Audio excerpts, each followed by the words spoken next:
राधे राधे गुरुजी। हाँ। मेरा एक प्रश्न है, मैं बचपन से देखती आ रही हूँ, जो लोग नियम धर्म कर्म से मन से बहुत भक्ति करते हैं उनके जीवन में बहुत कष्ट है।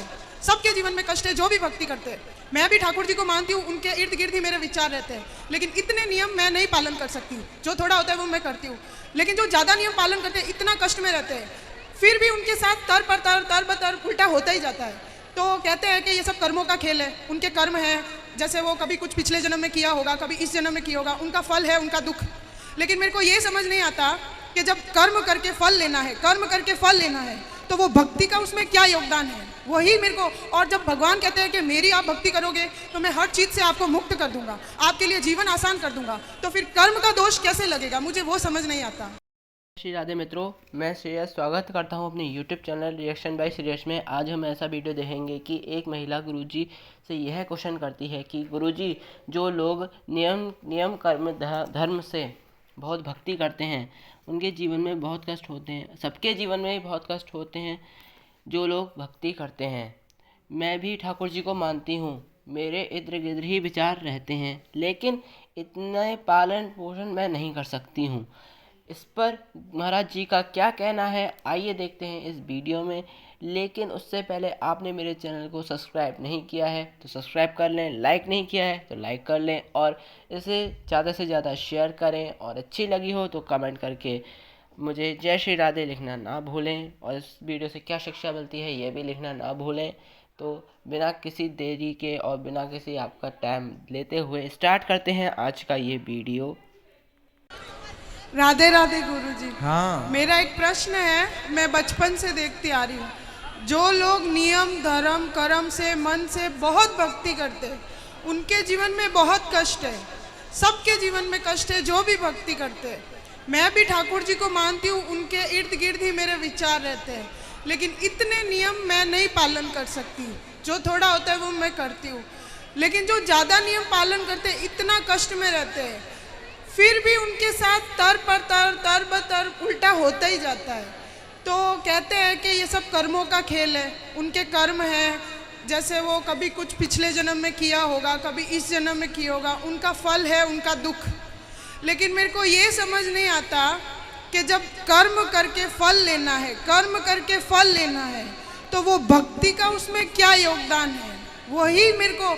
और जब भगवान कहते हैं कि मेरी आप भक्ति करोगे तो मैं हर चीज़ से आपको मुक्त कर दूंगा, आपके लिए जीवन आसान कर दूंगा, तो फिर कर्म का दोष कैसे लगेगा, मुझे वो समझ नहीं आता। वाह, सुंदर प्रश्न है, इसलिए ताली बजाओ। सब बैठो आप लोग। अच्छे प्रश्न पूछने चाहिए ऐसे जैसे इन्होंने पूछा। सब बैठो, पहले अगल बगल की बहन है सब बिठाओ। सुनो, इन्होंने पूछा है कि जब कर्म का ही फल भोगना है तो फिर भक्ति करने की क्या जरूरत है। सिंपल ये है। क्यों, सही है? अर्जुन भक्त थे कि नहीं? माइक ले लो, आगे पीछे की मैया बैठ जाओ। अर्जुन भक्त थे कि नहीं? जी थे ना। लेकिन अर्जुन को भी 12 वर्ष का वनवास जाना पड़ा। 12 साल तक जंगल में रहना कोई सरल काम तो नहीं है। 1 साल अज्ञातवास, जंगल में रहना, किसी के दास दासी बन के रहना सरल काम तो नहीं है। जबकि अर्जुन जैसा भक्त कौन होगा? फिर भी उन्हें कष्ट उठाना पड़ा। भगवान राम तो स्वयं भगवान थे, 14 साल का कष्ट। माता सीता तो साक्षात लक्ष्मी थी, फिर भी दर दर की ठोकर जंगल में लकड़ियां काट काट के बच्चों का लवकुश का लालन पालन किया। इसी प्रकार अब आप कहते हैं कि जब हम भक्ति करें तो फिर कर्म ही का फल भोगना है, तो भक्ति का अर्थ क्या? बात ऐसी है बेटा कि कर्म तो अपनी जगह है, कर्म तो हमें भोगनी है, हमें भी भोगना है, आपको भी भोगना है। भक्ति सिर्फ इसलिए की जाती है, इसलिए नहीं की जाती कि भगवान हमें पैसे वाला बना दें, भगवान हमें धन धान्य से भर दें, घर में सब कुछ हो। भक्ति का मतलब पैसा पाना नहीं, भगवान से बेटा बेटी मांगना नहीं। अरे भगवान की भक्ति आपको जो देगी कोई कर्म में इतनी ताकत नहीं है कि आपको वो दे सके। अब उदाहरण से समझो, विभीषण को लंका का राजा बना दिया, क्या विभीषण का कोई ऐसा कर्म उसे राजा बना सकता था? नहीं। कर्म अच्छे करता था फिर भी लातें खाता था, रावण लात मार के निकालता था, उसके कर्म का भी उसे दंड मिला, पर भगवान की भक्ति जो की उस भक्ति का भी फल, कर्मों का फल यदि मिलता है तो भक्ति का फल भी मिलता है, थोड़ा सा देर है। विभीषण को भक्ति का फल मिला, उस कोई व्यक्ति ऐसा कितना कर्म करता कि वो लंका का राजा। भगवान कर्मों के फल को नहीं देखते कि तुमने भक्ति हमारी कितनी की। जब भक्त शरण में चला जाता है तो भगवान भूल जाते हैं कि कितना बड़ा पापी और पतित है, उठा करके राज सिंहासन पर बिठा देते हैं। दूसरा सुग्रीव, सुग्रीव भी लातें खाता था भाई की, दर दर की ठोकर खाता था, उठा के बिठा दिया। तो भगवान बेटा, भगवान जो दे सकते हैं कोई नहीं, इसलिए गलती हम लोगों की है कि हम उम्मीद क्या करते हैं, हे भगवान हम तुम्हारे इतने बड़े भक्त हैं, तुमने हमें बेटा भी नहीं दिया, हे भगवान हम तुम्हारे इतने बड़े भक्त हैं, रहने को घर भी नहीं दिया, हे भगवान तुम्हारे हम इतने बड़े भक्त हैं, हमारा पति नहीं सुनता, बेटा नहीं सुनता।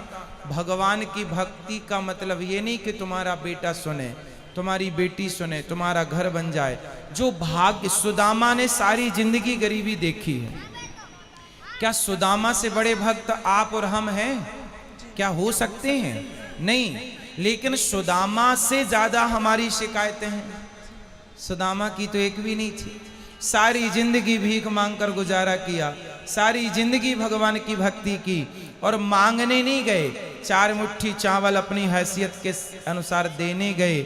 जब सारी जिंदगी उन्होंने भक्ति की और फिर भी गरीबी में रहकर शिकायत नहीं की, तब भगवान ने देखा कि भक्त पक्का है। 50 रुपए का घड़ा जो खरीदती हो ना मेरी बहन, उस घड़े को भी कुम्हार हफ्ते भर पकाता है भट्टे में, महीनों तक पकता है वो, कम से कम 10 दिन की आग तो देता होगा, तब जाके वो काले से लाल होता है, माटी पक जाती है तो लाल हो गया। अरे घड़े को भी पकने के लिए आग में उसे डालना पड़ता है। तो भगवान जब अपने भक्त को पकाएंगे तो थोड़ा तो दुखों की आग में तपाएंगे कि देखें कितना कच्चा कितना पक्का। इसलिए हर हाल में गोविंद का स्मरण करो और ये मत कहो कि हमें भगवान से कुछ चाहिए। लोग कहते हैं कि भगवान के भक्तों को दुख मिलता है। अरे जो भगवान का सच्चा भक्त हो जाएगा उसे पता ही नहीं चलेगा कि दुख क्या चीज है, उसे तो सुख ही मिलेगा। गोपियों को भगवान की याद में रोने में भी सुख था, कैसे कहें हम कि ये दुख था। इसलिए जो हो गया उनका वो दुख तो है ही नहीं। दुख तो वो लोग दुखी हैं जो कोठी बंगलों में रहकर भी जो ईश्वर को भूला पड़ा है वो सब दुखी हैं, और जो ईश्वर की शरण में है याद कर रहे हैं सब सुखी हैं। अब उस सुख को आप दुख मान रहे हैं वो अलग विषय है। इच्छाएं ज्यादा है ना बेटा आपके अंदर, इसलिए वो इच्छाएं आपको दुखी बनाती रहती। इच्छाएं छोड़ के एक बार शरण में चले जाओ, वो कभी ना पाया होगा आपने जो शरण में जाकर के प्राप्त हो जाएगा। एक बार सच्चे होकर जाना। गुरुजी एक प्रश्न और है, जैसे मैं आसपास देखती हूँ, मेरे आसपास जीवन में भी देखती हूँ, जो भक्त है चलो उनका मैं समझ गई कि वो दुख है क्यों है, भक्ति का क्या महत्व है, लेकिन जो भक्त को दुख दे रहा है, जो उसको गाली दे रहा है, उसको उस चीज़ का एहसास भी नहीं होता। मुझे नहीं समझ आता वो क्या सोचता है, वो ऐसा क्यों करता है, और उसका पूरा जीवन अच्छे से चल रहा होता है और वो भक्त रो रहा होता है, और उसका पूरा जीवन अच्छे से चलेगा। अगर उसको सजा मिलेगी तो वो भी मरने से कुछ दिन पहले, तो उसका जीवन तो मज़े से गया, और भक्त का पूरा जीवन रोने में या कष्ट में तकलीफ में गया। तो फिर उसका भक्ति न करना या करना, उसमें क्या, उसमें अंतर हो गया। फिर वो तो दुख दे के मज़े कर रहा है, अंत में 4 दिन भुगत लिया और फिर चल लिया। वो बेचारा भक्त पूरा टाइम रोता रहता है, गाली जो खाता भक्त रहता है। होता है ना बेटा, आप किसी भक्त को जाकर पत्थर मारिए, आप किसी भक्त को जाकर के लाठी और जूते से मारिए, तो मारने वाले की तरफ भक्त जब देखता है ना तो वो ईश्वर से प्रार्थना करने लगता है, हे भगवान इसने मुझे जूते मारे हैं, हे भगवान इसने मुझे पत्थर और लाठियां मारी हैं, हे भगवान इसे क्षमा कर देना। क्योंकि भगवान बड़े गुस्से में आ जाते हैं जब कोई भक्त को मारता है। पर वो भक्त, आज की कथा सुनी आपने, द्रौपदी के 5 बेटों को मार डाला था अश्वत्थामा ने, और भगवान ने पूछा कि बता क्या करूं इसके साथ। तो द्रौपदी ने क्या कहा, छोड़ दो, छोड़ दो। कोई भक्त यदि बदले की भावना रखे बैठा है तो भक्त हो ही नहीं सकता। भक्त तो ये चाहता है कि इसने गलती की है पर भगवान इस पर क्षमा करना, और भगवान क्षमा करते नहीं हैं। विभीषण को लात मारा रावण ने, मारा, लात मारा भगवान ने, भगवान को, भक्त को। भगवान ने कहा रावण तुमने मेरी छाती में लात मारे होते ना, मैं तुम्हें माफ कर देता, तुमने भक्त को मारा है इसलिए माफ नहीं सर्वनाश करूंगा, कर दिया। एक बात बताओ कि जब तक रावण ने विभीषण को लात नहीं मारा तब तक राम जी ने लंका में एक भी बाण छोड़ा हो, एक भी नुकसान किया हो लंका का, तो मुझे बताओ। रावण ने सीता मां को चुराया, जयंत ने सीता मां के चरणों में चोंच मारी थी तो बाण छोड़ दिया था, त्रैलोक्य में जयंत को बचाने वाला नहीं मिला, चरणों में चोंच मारी थी केवल, और रावण तो पूरी सीता उठा कर ले गया। तो क्या राम जी बाण वहीं से बैठे बैठे ना मार देते, रावण तो मर जाता। लेकिन नहीं, राम जी ने कहा कि रावण भले मेरी पत्नी का हरण किया हो लेकिन मेरे भक्त को रोटी खिलाता है विभीषण को, इसलिए मैं बाल भी बांका नहीं करूंगा। लेकिन जब उस भक्त को लात मारा तो राम जी ने सर्वनाश कर दिया। भगवान कहते हैं तुम मुझे लात मार दो सह लूंगा, मेरे भक्तों को मारोगे विनाश कर दूंगा। इसलिए मेरी बहन, आप जो कह रही हैं कि भक्तों का अपमान करके लोग मजे से रहते हैं, नहीं, उनको जब मिलेगा ना दंड, भगवान थोड़ा सा देर, God mills grind slow but sure, ईश्वर थोड़ा धीरे चक्की चलाते हैं। पिसता है उनके घर आटा धीरे, पर पिसता जरूर है। हिसाब तो पाई पाई का रखते हैं ना भगवान, जब देंगे ना तो खूब नानी याद आएगी। और आप ये मत सोचो जैसे मैंने, आप भक्त हो, आप भक्त हो और मैंने आज आपको अपमानित किया, आपको मारा मैंने, तो आप तो भक्त हैं, आप तो मेरे से कोई ना कुछ ना कहेंगे और मैं तो मौत से रह रहा हूं। लेकिन मेरे जीवन के आखिरी तक और जो अगला जन्म होगा वो सारे जन्म में इस जन्म का ये दंड भोगना पड़ेगा। कोई अंधा है, कोई लंगड़ा है, कोई बहरा है, क्यों है? किसी जन्म का तो हिसाब चुक रहा है ये। क्यों लोग घिसट घिसट के चल रहे हैं? क्यों चप्पल पांव में ना पहन के हाथ में पहनना पड़ रहा है? ये आज का ही कर्म दंड थोड़ी है, ये किसी ना किसी जन्म का कर्म दंड ही तो भोग रहा है।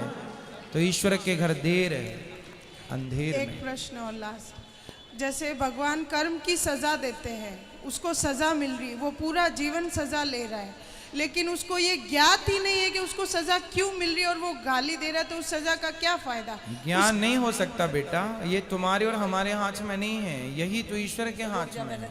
मिलेगा बस, ये श्योर है, ये कन्फर्म है, बट ये नहीं कन्फर्म है कि आपको किस दंड पाप का। भीष्म पितामह को बाणों की सैया मिली, भीष्म पितामह ने कहा कि मैंने तो कोई पाप नहीं किया, मैंने तो कोई अपराध नहीं किया, मैं तो अपने 20 जन्म पुराना मैं जानता हूं। भगवान ने कहा 20 जन्म तक तो जानते हो, 20 जन्म के पहले 21वां जन्म देख लेते तो मिल जाता। एक सांप को कांटों के ढेर में फेंक दिया था 21 जन्म पहले, उसका दंड आज मिल रहा है भीष्म पितामह को। तो हमारी और आपकी सोच, हमारी और आपकी बुद्धि से ईश्वर का न्याय परे है। महाराज जी, जैसे मेरे जीवन में है, मेरे साथ कुछ बुरा होगा, कुछ समय के लिए बुरा लगेगा, लेकिन मैं सोचूंगी कि शायद ये मेरे कुछ कर्मों की सजा है, फिर मैं माफ़ी भी मांगूंगी, तो क्या मुझे वो माफ़ी मिलेगी उस भाव के साथ, उस फील के साथ? यदि हमने कोई अपराध किया हो और हम सिर्फ भगवान की शरण में चले जाएं तो भगवान कहते हैं सन्मुख हो ही जीव मोहि जबहि, जन्म कोटि अघ नासहि तबहि, अघ मीन्स पाप। जो मेरे सन्मुख आकर मेरा हो जाता है, मेरे में आत्मसमर्पण कर देता है, मैं उसका हो जाता हूं और उसके सारे अपराधों को क्षमा कर देता हूं।